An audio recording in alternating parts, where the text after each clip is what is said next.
huumorimeelega poeg, abikaasa ja sõber. Räägin meile täna natuke sellest, et kuidas sekulaarses keskkonnas jääda usus püsima. Kas Jumala ees üldse tohib viriseda? Kuulame koos.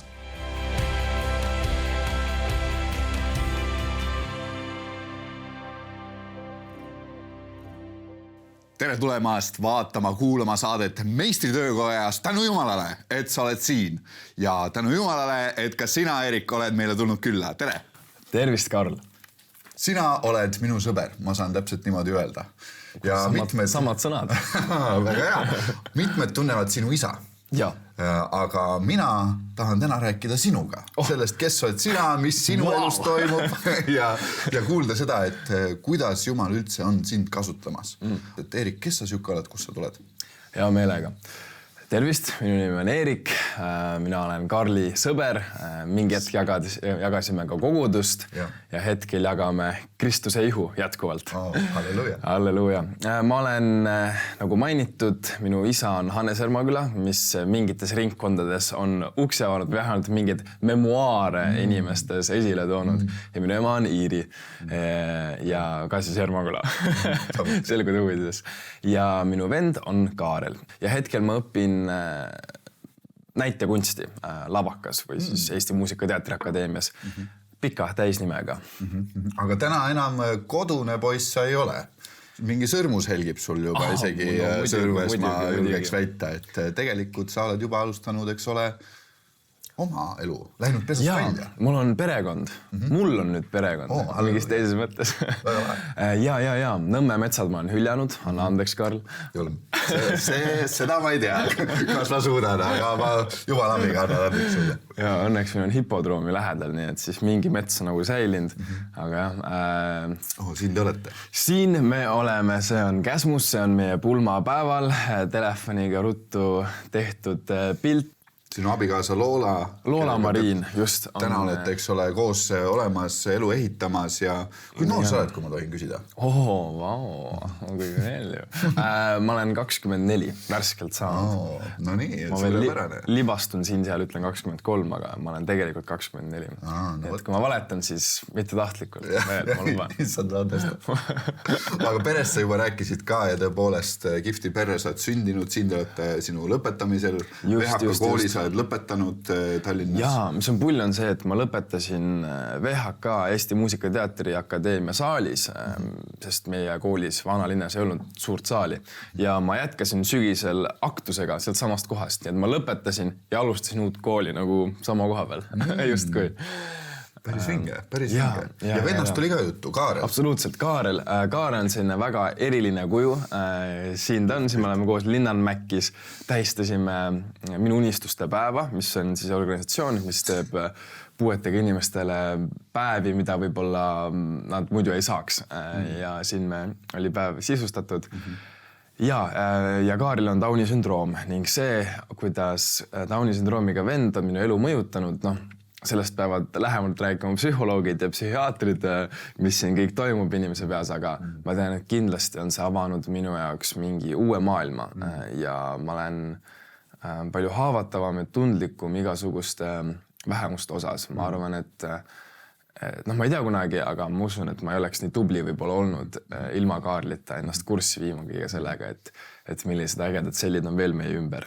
Ma usun, Kaarli puhul kehtib see sama, mis ma olen kuulnud ka, et nad on ühed õnnelikumad inimesed siin maailmas. Kuule, näib nii. Tal on üpris muretu värk. Päike tõuseb, päike loo juba, aga tema leiab ikka kuidagi rõõmu sellest päevast üles. Palju, mida meil on, ma arvan, õppida samamoodi. Igal juhul. Tänu Jumalale. Aga nagu sa juba nimetasid, siis täna õpid Lavakas ja tegelikult süüdi.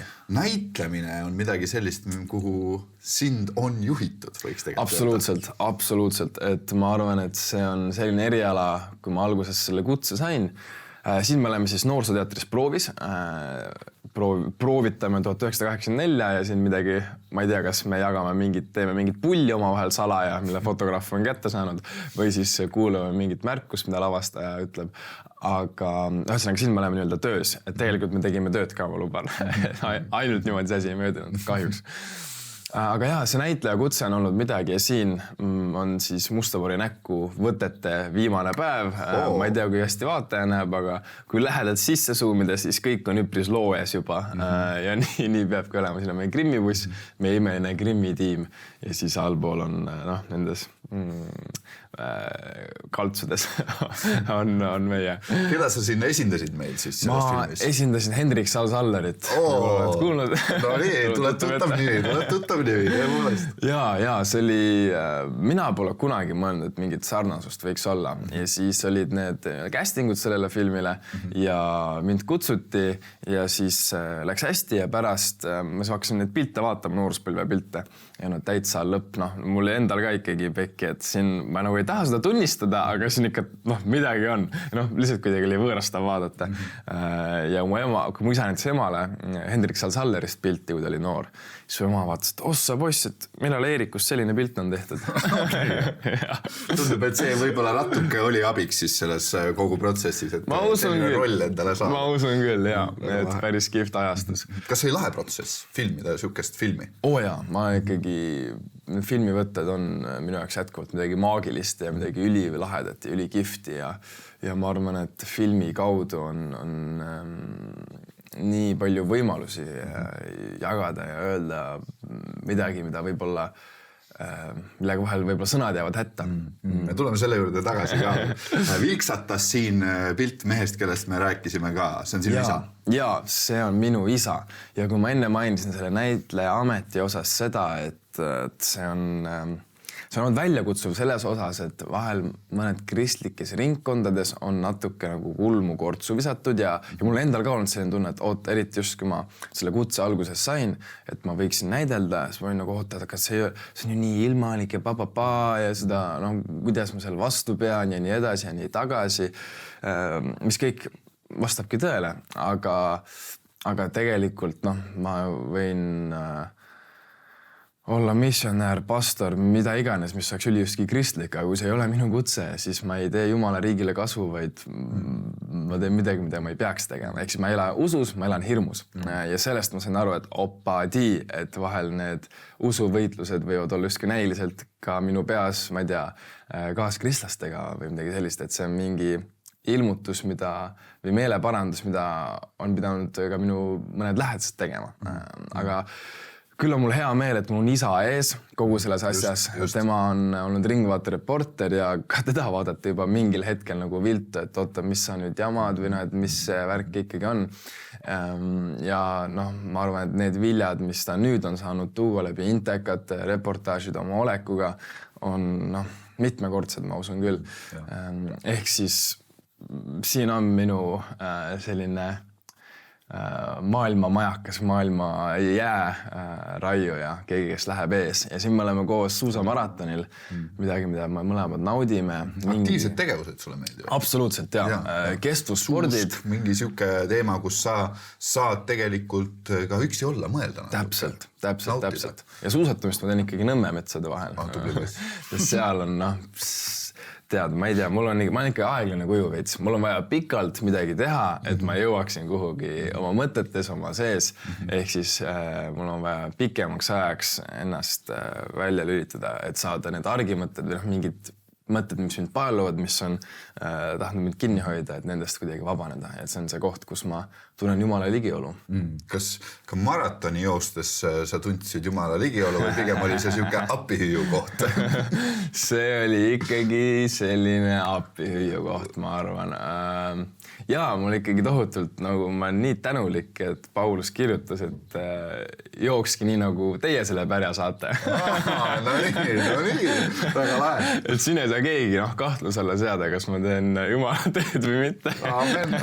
Aga nali naljaks siis mingi nendes pikkades vormides on minu jaoks midagi, mis on rohkemat kui trenn. Nii et mitte ainult nagu selles vabaaja vormis, kus sa meeldib sporti teha, vaid ka tegelikult, eks ole, näitleja karjäär, millesse sa täna oled astunud tegelikult juba, on samuti päris pikaajalise kestusega. Ja. Ütle, kuidas üks kristlane sellises ilmalikus keskkonnas üldse vastu peab? Võib-olla ka koolis nüüd õppides, kas sa oled tundnud, et see on olnud kuidagi murekohaks või sa oled tundnud, et ei, jumalaga ma suudan kõike, ei mingit küsimust või äkki on see keskkond midagi sellist, mis võib mõjutada ka seda, mida sina oled endale tõeks pidamas? Väga hea küsimus. See näitleja elukutse on mulle tulnud paralleelselt minuga usule tulemisega. Et kui ma olin põhikoolis ja hakkasin kooli lõpetama, siis mul oli vaja kuskil gümnaasiumisse saada ja läbi jumala armu, läbi ime, mul on ka tunnistus sellest YouTube'is üleval, kuigi tahab rohkem kuulata. Ma sain Vanalinna hariduskolleegiumi teatriklassi, aga veel enam ma tundsin jumala armu, ma tundsin mingit uut ust, mingi uus uks oli minu elus lahti tehtud.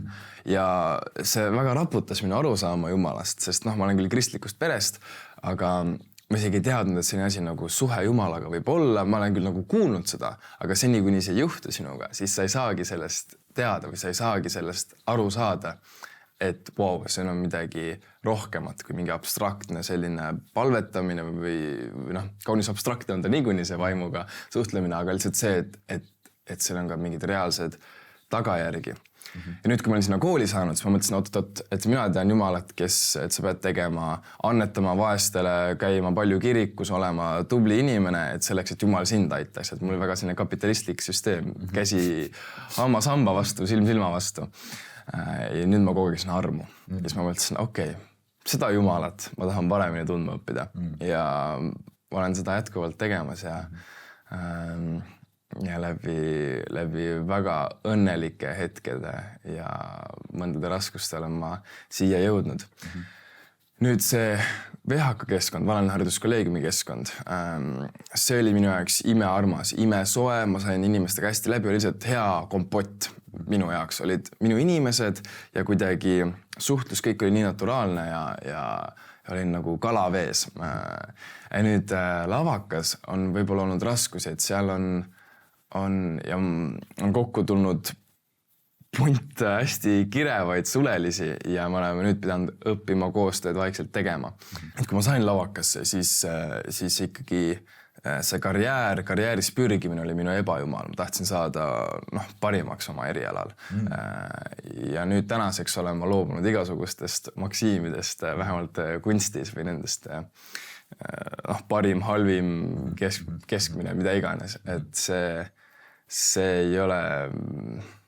Ühesõnaga, see on olnud koht, kus ma olen pidanud meelt pärandama, see on koht, kus ma olen pidanud oma spordimehe mõtlemist muutma. Et on 2 kategooriat, et spordis sul võivad olla parimad sellel päeval, aga kunstis ma ei tea, see ei tööta minu jaoks ja see ei tööta ka minu jaoks usus ega väga kuskil mujal, et oleks niimoodi mustvalgelt, et on parim ja halvim.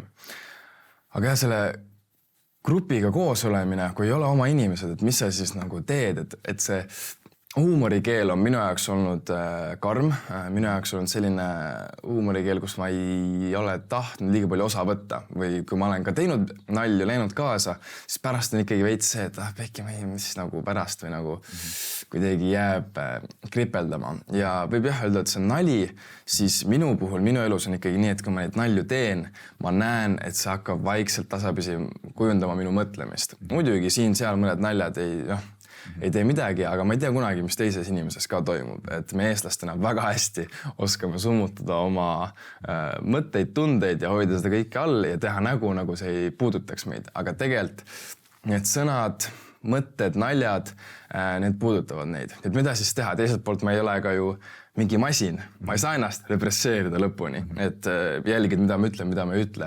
Muidugi jumala ees ma pean andma aru igast oma sõnast ja ma ootan põnevusega, mida ma siis öelnud olen ja kuidas ma seda selgitan seal, et mida ma siin täpselt mõtlesin.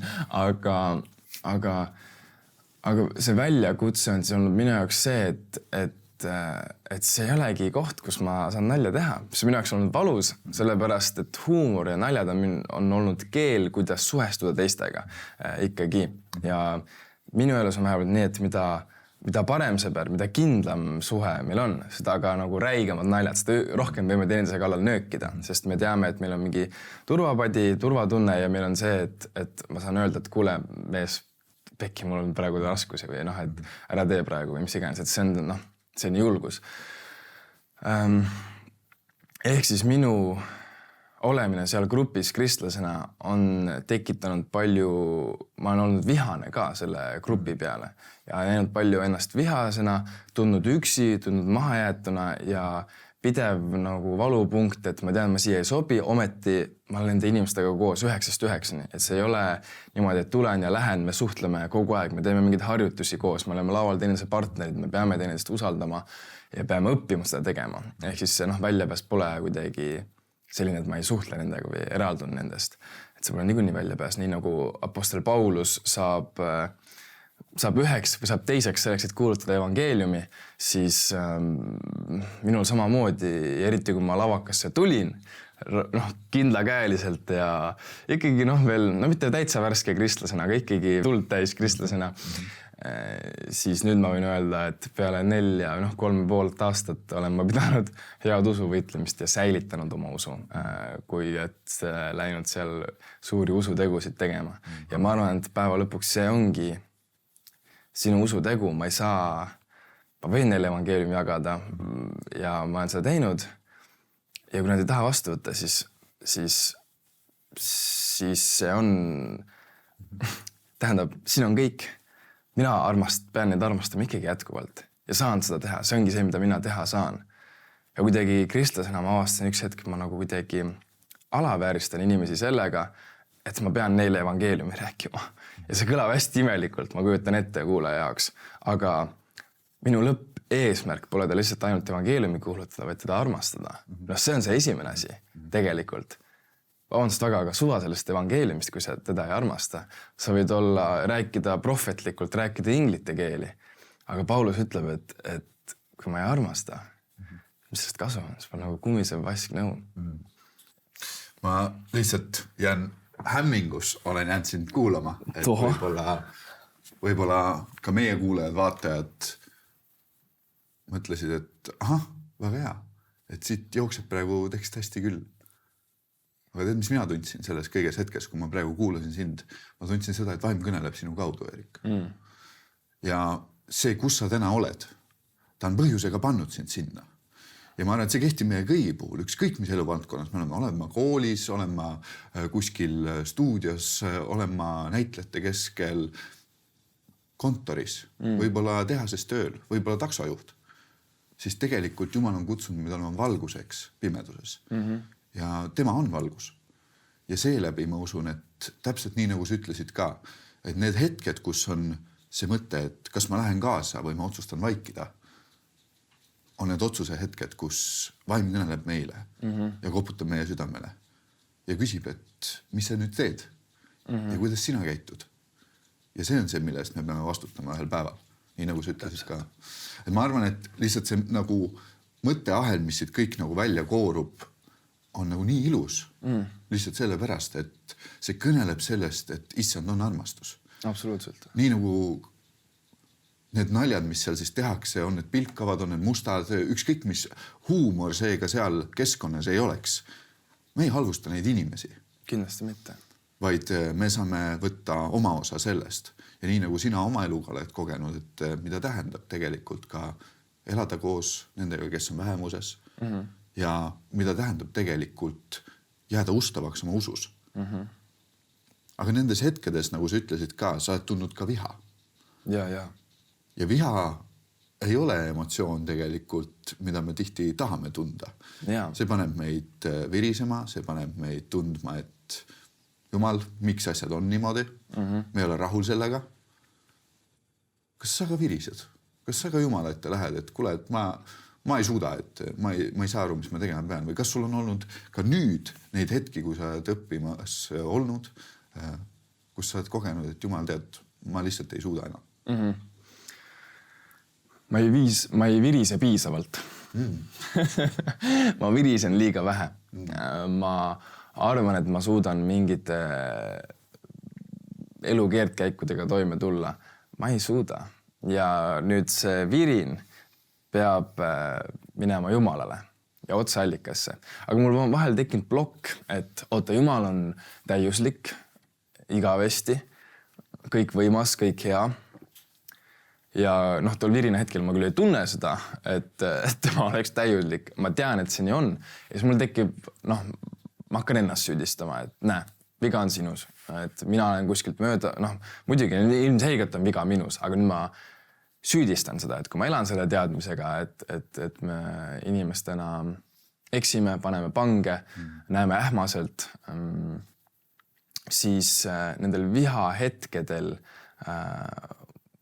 mul tekib kiusatus, et hea küll, et Jumal on täiuslik, mina olen eksinud, et kuidagi ma tahan karistada ennast või enda peal seda välja elada. Ja nüüd oligi, näe, käisin jooksmas, jooksin Nõmmelt vanast kodust oma uude koju ja oli kuidagi, mul ei olnud ühtegi põhjust tegelikult viriseda, aga lihtsalt elu tundus hall või ma ei tea, tol hetkel oli, kas mul jäi mingi asi täitmata tol päeval või mingi asi lükkas edasi, mis iganes väike asi see oli, tundsin ennast väga halvasti ja väga kuidagi vastikult selle pärast. Ja ma sain aru, et see, kuidas ma mõtlen, on nii nõme ja vastik ja virisemine ja kõik see on, keegi ei taha virisega ühes ruumis olla ja veel vähem viriseda ja siis ma mõtlesin, hea küll, ma summutan ja siis nagu järsku tuli kütsin Jumala ette kõik, mis ma olen tundnud, mis ma olen mõelnud, kuidas ta on asjad loonud, ei ole ikkagi minu arvates päris täpselt õiged lõpuni välja ja miks ta on mu siia jätnud, mida ma tegema pean, kuidas edasi minema, mis ma tegema siis pean. Ja jooksen ja kütan ja kütan ja kütan. Ja siis tuleb veel meelde, et ma pean poest piima tooma. Ja läksin hipodroomi Selverisse kuskil, kus ma muidu reeglina käin ülivähe, aga lihtsalt jooksin sealt mööda. Ja lähen poodi ja näen oma vana usukaaslast, kes on siiani usus, Jan-Erik Bergeren. Sina kindlasti tead, võib-olla mõni televaataja ka, aga me olime nagu sukk ja saabas mingi periood, kuid elu keerdkäikude tõttu oleme olnud rohkem lahutatud. Ja ma näen teda täiesti suvaliselt seal poes. Täiesti suvaliselt ilmselgelt, aga ja ma olen lihtsalt nii rõõmus seda näha. Me ei räägi Jumalast mitte ühtegi sõna, me ei räägi koguduse elust, mitte ühtegi julgustavat kirja kohta ta mulle ei ütle. Me seda räägime tühjast tähjast, autost, mis ta õhtul teeb, kuidas ta läinud on. See ei olegi nii tühi-tähi. Ja ma tunnen peale seda kohtumist rahu, kergendust. Ma näen Jumala armu. Ma näen, et püha vaim on jätkuvalt minuga. Ja see, mis ma tunnen, ei ole korrelatsioonis vaimuga. See, mis vaimus tegelikult toimub. Ja ma olen kindel, et seda Janni ei oleks seal poes olnud, kui ma ei oleks virisenud. Kui ma ei oleks lasknud välja selle, mis tegelikult ma enda sees hoidnud. Sest kui ma arvan, et ma suudan seda enda sees hoida, siis seda hakkavad tajuma minu sõbrad, minu armas abikaasa, minu pere, ma hakkan neile nähvama, sellepärast, et ma ei taha, et ma olen liiga püha, et Jumala ette viriseda. Ma loen Hiobi raamatut, ma loen psalme, seal nad kütavad niimoodi, et vähe pole, et kus sa oled, mis sa teed, mis sa viivitad. Hiob ütles, et nean seda päeva, kus ma sündisin. Ja siis ma mõtlen, et ei, ma ei tohi öelda, et mul on halb tunne, mis iganes, et kust see on tulnud minu pähe. Tegelikult ma mõtlen, et see on, et rohkem viriseda Jumalale on võib-olla minu sõnum, eriti meestele täna, et nagu lase välja, lase vabaks mees. Ma olen tundnud seda isiklikult ka, et sa ei taha öelda mingeid asju välja ja sa hoiadki neid enda sees. Ja see läbi tegelikult hakkab see õõnestama sind ennast. Just, on ju. Näidelnud sellises filmis nagu Musta pori näkku. Ma olen lehitsenud seda raamatut ja see on päris julm tükk. Nõrganärvilistele kindlasti ei soovita. Kuidas sa nagu eristad ennast sellest ja sa ei võta seda kaasa? Kas see on nagu verekaitse, mis on sinu peal või kas see on see, et sa iga õhtu paletad või mis on see, Erik, mis sind hoiab, mida me saame öelda julgustuseks ka täna teistele? Mina usun tugevalt, et kui Jumal kutsub, siis Jumal ka varustab. Ma ei oleks siin, kui mul ei oleks Loola Marini, ei oleks minu abikaasa. Ma ei seisaks kindla peale siin, ma arvan, täna ja ei räägiks sinuga juttu. See, kuidas me oleme saanud teineteist hoida, teendeisel hoida, natist kinni õigel hetkel, on väärtuslik on nagu liiga väike sõna selle jaoks. ja see ja Loola on olnud minu varustus. Ilmselgelt palve ja Pauluse varustus ka, aga Jumal annab inimesi, ta annab mingeid võimalusi ja pääseteid sellest orust, kuhu sa iganes pead minema oma elus. Ja võt need orud on need kohad, kus sinu usk katsutakse läbi ja sa võid rippuda juuksekarva otsas, öelda, et ma ikka veel usun või et ma peaaegu, et enam ei suuda niimoodi ja niimoodi ja niimoodi mõelda, aga ma veel usun, et on Jumal olemas või midagi sellist kas või. Ja ma olin seal punktis ja Jumal annab sind läbi. Sul sinepi ivakesest piisab.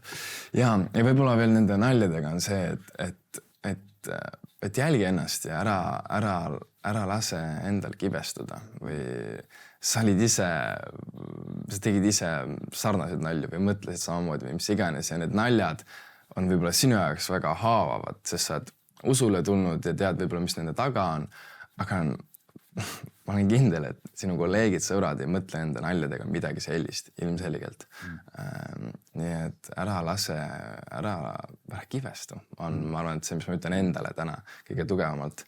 Aga jah, et selleks oruks Jumal annab sulle mingi varustuse. Ja sina pead, kuna siin pole puust ja punaseks õpetust, ma võin sulle öelda, loe piiblit, palveta, aga tegelikult see ei ole mingi nõu. Sorry, aga see on muidugi hea nõu, aga sa pead enda olukorrast lähtuvalt vaatama. Kas on sulle mingi sõber, kellest sa pead veel kinni hoidma või mis see sinu varustus on selleks perioodiks, et proovi sellest kuidagi aru saada. Võib-olla on see mõni õpetaja koolis. See võib kas või niimoodi olla, keda sa vaatad või mingi inimene, kes on lihtsalt kuidagi nii rõõmustav, nii lahe, et lase ennast armastada selle inimese kaudu. See on ka, ma arvan, sõnum meestele, et laske ennast armastada Jumala poolt. Erik, kas oleks nii hea ja siin saate lõpus lühidalt palvetaksin lihtsalt koos meiega? Absoluutselt. Issand, ma toon sinu ette kõik meie Kristuse liikmed, kes on oma töökohas või ükskõik kus kohas, kus nad peavad veetma palju aega olnud eraldatud sinu õdedest, sinu vendadest, kus nad tunnevad ennast üksi, kus nad tunnevad ennast, et see sotsiaalne grupp ja sotsiaalsed reeglid, mis selles grupis on, hakkavad mõjuma ja tahavad sisse tungida sel määral, et tahavad sinu vaimu meie südamest välja pressides. Ma palun, Isa, et kõik, kes on sellises olukorras praegu või kui nad satuvad sinna, et neil oleks tarkust leida üles see varustus. Kes on need vennad-õed, kelle sa oled saatnud appi? Mis on need jutlused, mida sa oled saatnud meid kuulama või kutsunud kuulama? Mis on need laulud, millega läbi minna? Ja mis on need kirjakohad, mis just eriti kõnetavad sellel hetkel ja sel perioodil? Ja ma palun, et meil kõigil oleks tarkust, need sinu välja valitud kirsid, kirjakohad meie südamesse kirjutada. Amen. Amen. Aitäh sulle, Erik. Sinu aja eest, aitäh sulle sinu mõtete eest ja selle kõige eest. Au Jumalale. Au Jumalale. Gloria. Aitäh ka teile, kes te olete meid kuulanud, jälginud. Olge ikka rõõmsad. Tänu Issandale. Hea vaataja, lõppenud saade on sündinud TV7 ja Nõmme meeste hommiku koostöös. Kui tunned, et kuuldud lugu sind kõnetas ning sooviksid leida kontakte teiste meestega, siis rohkem infot leiad veebilehelt meestehommik.ee. Saated sünnivad vaid annetajate toel. Selleks, et need lood jõuaksid veelgi rohkemate inimesteni üle Eestimaa, saad anda oma panuse ekraanil kuvatud võimalusi kasutades. Oleme südamest tänulikud iga toetaja eest.